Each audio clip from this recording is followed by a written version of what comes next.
नमस्कार प्रेक्षकांनो, स्टार प्रवाहावरील ठरलं तर मग या मालिकेच्या आगामी भागात आपण पाहणार आहोत की सगळं काही चांगलं चाललेलं असतं. प्रियाला सुद्धा शिक्षा झालेली आहे, पण मात्र आता एक वाईट बातमी आपल्याला पाहायला मिळते. कोमात असलेले मधुभाऊंचा अचानक मृत्यू झाल्याची बातमी आता सुभेदार कुटुंबाला कळते. कारण 2 दिवसा अगोदरच डॉक्टरांनी असं सांगितलं होतं की लवकरच मधुभाऊ बरे होणार आहेत. याच्यातच खूप प्रोग्रेस झालेली आहे. कदाचित ते पहिल्यासारखे बोलायला लागतील. तर मग आता मधुभाऊंना कोणी मारलं असेल? कारण प्रिया, मैपत, नागराज सगळे तर जेलमध्ये आहे. मधुभाऊ कोमातून बाहेर आल्यानंतर सगळ्यांना सगळ्या अगोदर सांगितलं जातं की सायली ही खरी तन्वी आहे आणि हे सत्य बाहेर येऊन द्यायचं नाही. म्हणूनच कदाचित कोणीतरी मधुभाऊंचा जीव घेतला आहे.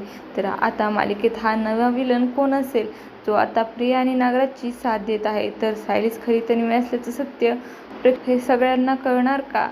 हे पाहणं अतिशय रोचक ठरणार आहे. तुम्हाला जर आपला व्हिडिओ आवडला असेल तर चॅनलला लाईक, शेअर आणि सबस्क्राईब करायला विसरू नका. धन्यवाद.